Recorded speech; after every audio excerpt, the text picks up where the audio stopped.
The night I decided to take Route 17 was a mistake I still can't fully understand.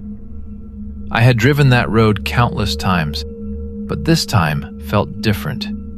The moment my tires touched the cracked, lonely asphalt. The air was unnaturally still, as if the world itself was holding its breath.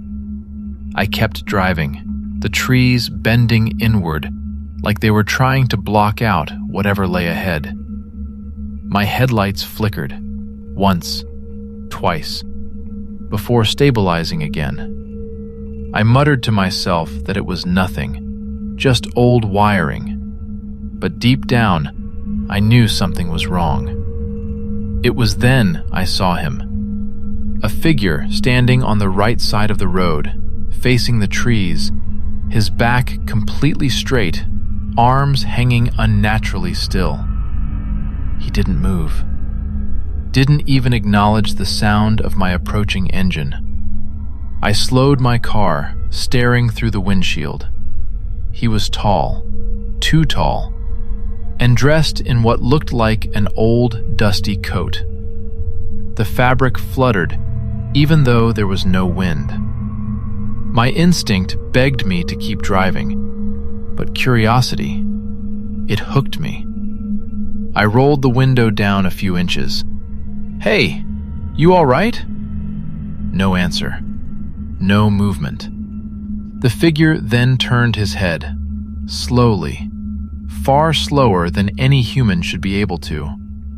I felt my stomach twist as I realized he wasn't looking at me. He was looking through me. And then he smiled.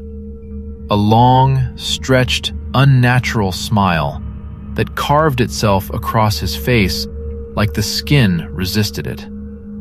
I panicked and hit the gas. The figure stayed in my rearview mirror longer than he should have, as if he were standing miles tall, watching me escape. Minutes passed before I could breathe normally again. I forced a nervous laugh.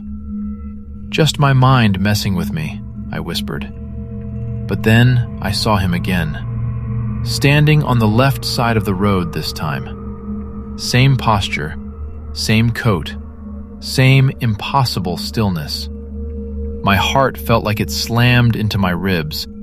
I pressed harder on the accelerator, my hands trembling violently on the steering wheel. How did he get ahead of me? There were no cars, no paths, no time. I refused to stop again. As I sped forward, the trees became thicker, darker, absorbing my headlights like black water swallowing a dropped stone. The radio suddenly crackled on by itself, whispers overlapping one another, impossible to understand. But among the static, one phrase repeated clearly: "He's watching." I shut the radio off, but the whispers didn't stop. They grew louder, more desperate. "He's watching." I gripped the wheel, knuckles white, trying to keep the car straight. My breath came in sharp, shallow bursts. Then something crashed onto the roof. A heavy, dragging weight. I screamed and swerved, but the thing on top of my car shifted again, this time crawling toward the windshield. Two pale, long fingers curled over the glass. Then another hand. Then the face. His face. Upside down, smiling that terrible, impossible smile. I slammed the brakes. The figure slid off the front of the car and fell onto the road with a sickening thud. I didn't wait. I floored the accelerator again, but the headlights revealed something worse. Dozens of them, lining both sides of the road, tall, still, smiling figures, all identical to the first. Their heads turned in perfect unison as I passed. The whispers exploded inside the car. "You shouldn't be here. He sees you. You won't leave." my vision blurred with tears. I begged out loud for this nightmare to end. Then suddenly, the road cleared. The trees thinned. The air returned. I drove until I saw the glowing lights of a gas station. I pulled in, jumped out, and collapsed to the ground, shaking uncontrollably. The attendant rushed over asking if I needed help, but when I tried to speak, something stopped me.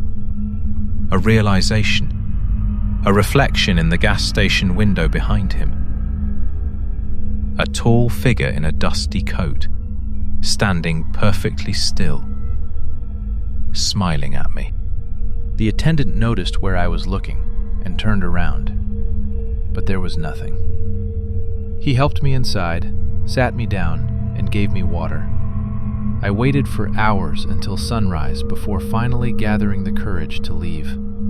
I drove home, vowing never to take Route 17 again. But last night, I saw something outside my bedroom window. A tall silhouette, perfectly still, watching and smiling. He found me again, and I don't think he ever stopped watching.